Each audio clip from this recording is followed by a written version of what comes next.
Hebron, being the split tongue of the bumblebee, is alive through Jesus Christ. And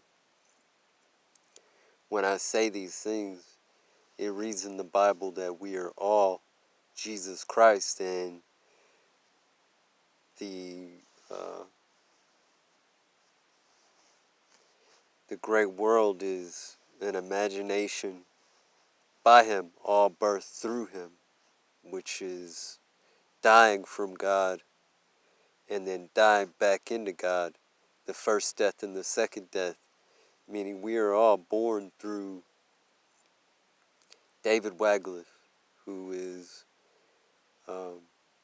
the one who lost his head through Mary Magdalene, and Jesus Christ pulled it off of Mary Magdalene and was crossed for world conflict of Levi and Judah, which is the law, the curse, all the covenants made, and was lifted up into heaven. And Hercules became Hades and was the Lord's speaker. And there are a lot of Lord's speakers. This is the throne, at per se, the test, the throne awakening through the grave.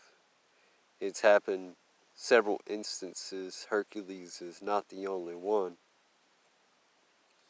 Similar to the things that I've been going through in and out of my life. I've dealt a lot of hospital and law, but so the analogy of the split tongue of Hebron is, I can't say that it's only Levi and Judah. I can only say that all children are born through death and life. You die from God, which is the soul being harvested in the vessel. And then when you die back into God, which is the soul going up to heaven with all of our deeds, which is the body, what we do when we speak and we go and we do all sorts of stuff. That is the sin that goes up, and then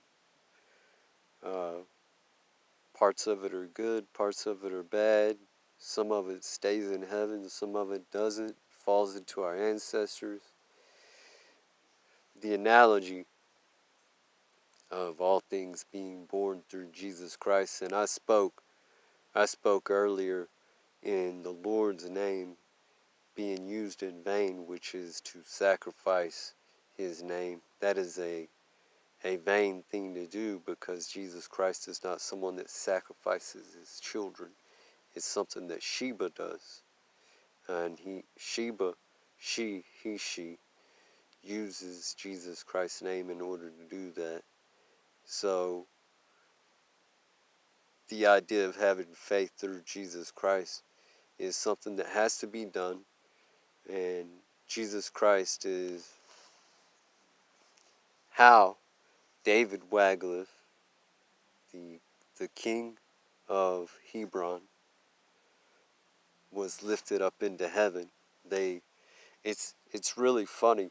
It's like they almost took out the world with the Persian prince by taking out the bumblebee, and the analogy of the world and how the flowers and all plantations and all crops would simply go away as soon as the king or the lord of the bumblebee, which is, there's 5 lords. These are the split tongues. And then there's 4 kings. These are the fathers, I believe. Even the fathers are judged. So I'm not 100% sure, because there's a lot written in the Bible, and over the years there's a lot been added and there's a lot been changed, but I have done my fair study over Hebron. That's my line, my family line of Perizzites. It can only be done through Jesus Christ, which is the grave awakening, the throne. So, Hebron, the bumblebee, and the split tongue of the bumblebee, and all children born through Jesus Christ.